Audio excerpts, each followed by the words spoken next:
آپ کو معلوم ہے کہ آج کل پہلے تو لوگ منتخب کرتے ہیں اپنے حکمران، پارلیمانی نظام ہے تو پارلیمنٹ جو ہے منتخب ہو گئی، اس نے اپنا وزیر اعظم منتخب کر لیا،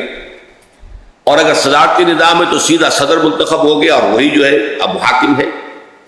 لیکن اس کے بعد وہ جو حاکم ہیں وہ پھر اب بناتے ہیں نیچے ڈھانچہ، اس کے لیے گورنرز کون مقرر کیے جائیں گے، اور جو گورنمنٹ سروسز ہوں گی ان کے رولز کیا ہوں گے، پبلک سروس کمیشن جیسا کہ آپ کو معلوم ہے یہ ایک ادارہ ہے، مناصب کیسے دیے جائیں گے۔ ان دونوں کو کور کرنے کے لیے دیکھیے ایک جامع الفاظ آئے ہیں، ان اللہ یامرکم ان تؤدوا الامانات الی اہلہا،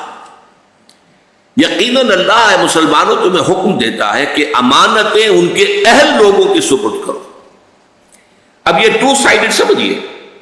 ایک طرف یہ کہ تمہارے ہاتھ میں اگر مشورہ دینے کا اختیار ہے کہ کس کو تم بنانا چاہتے ہو اولو الامر، کس کو بنانا چاہتے ہو اپنا حاکم، کس کے ہاتھ میں دینا چاہتے ہو زمام کار اپنی قوم کی، اپنے ملک کی، اس کے لیے اہلیت کو دیکھو، یہ نہ دیکھو تمہارا رشتہ دار کون ہے، یہ نہ دیکھو تمہاری برادری کا کون ہے،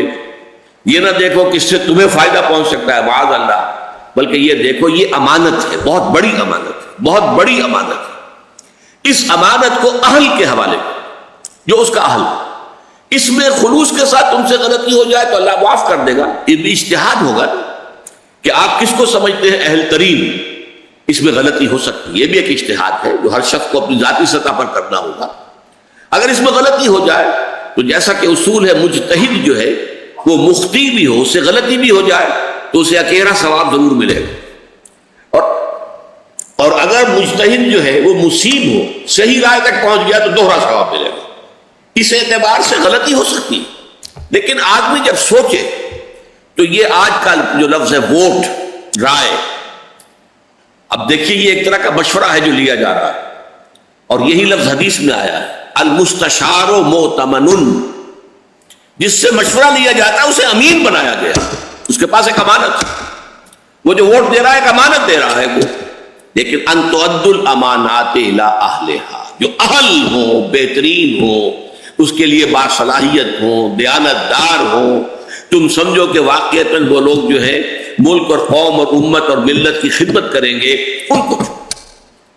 اور نمبر دو یہی پروسیس آئے گا، اب جسے آپ نے اوپر چن لیا ہے، وہ جو اپنے نائبین چنے گا، وہ جو اپنے گورنرز چنے گا، وہ جو وزراء چنے گا، یا یہ کہ اس کے بعد جو ایک نظام بنے گا پورا، اس لیے کہ یہ تو ایک لمبا چوڑا نظام ہوگا ایک ملک کا، اس میں جو انتظامیہ ہے، ایگزیکٹو ہے، اس کی لمبی چوڑی جو ہے وہ ایک آرگنائزیشن ہوگی، وہاں بھی یہی دیکھو کہ اہلیت بنیاد،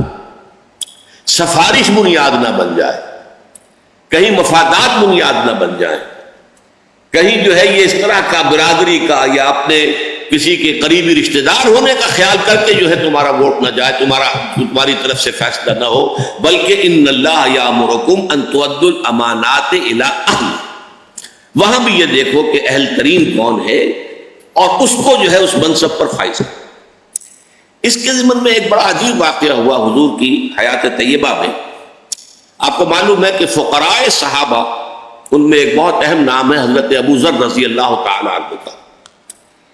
ایک طرف تو حضرت ابو ذر رضی اللہ تعالیٰ عنہ کے بارے میں حضور کی ہمیں حدیث ملتی ہے،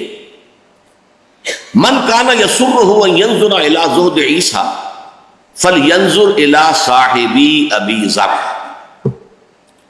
اگر کسی شخص کی یہ خواہش ہو کہ اپنی آنکھوں سے حضرت عیسیٰ کا زہد دیکھے، کتنے زاہد، کتنے عابد، کتنے بے نفس ہے حضرت عیسیٰ، تو کہیں دور جانے کی ضرورت نہیں ہے، میرے ساتھی، میرے دوست ابو ذر کو دیکھ لیں۔ وہی ابو ذر ہیں وہ حضور سے درخواست کرتے ہیں کہ حضور مجھے بھی کہیں والی بنا دیجئے۔ والی وہاں گورنر کہلاتا تھا، یہ والی کوفہ ہیں، یہ والی شام ہیں، یہ والی مصر ہیں، یہ والی یمن ہیں، عامل بھی انہیں کہا جاتا تھا، والی بھی۔ تو حضرت ابو ذر نے بھی درخواست کی کہ آپ نے فلاں فلاں کو یہ عہدے دیے ہیں، ذمہ داریاں دی ہیں، تو آپ مجھے بھی کہیں والی مقرر کر دیجئے، کہیں عامل بنا دیجئے۔ لیکن حضور کا جواب حضرت ابو ذر کے لیے بہت ہی غیر متوقع، بہت غیر، اور یہ مسلم شریف کی روایت ہے، معمولی روایت نہیں۔ یا ابا ذر، اے ابو ذر، انک ضعیف، تم کمزور ہو. وَإِنَّهَا أَمَانَةٌ، اور یہ عہدہ جو ہے یہ ایک امانت ہے. وَإِنَّهَا يَوْمَ الْقِيَامَةِ خِزْيٌ وَنَدَامَةٌ، اور قیامت کے دن یہ عہدے جو ہیں یہ رسوائی اور ندامت کا سبب بن جائے. إِلَّا مَنْ أَخَذَ بِحَقِّهَا، سوائے اس کے کہ جس نے حق کے ساتھ اسے حق حاصل کیا، لیا، جس کو دیا گیا. وَأَدَّى الَّذِي عَلَيْهِ فِيهَا، اور پھر وہ ساری ذمہ داریاں پوری کی کہ جو اس منصب کے ضمن میں اس پر عائد ہوتی تھی. یہاں سوال پیدا ہوتا ہے، بڑا ایک اہم اصول آتا ہے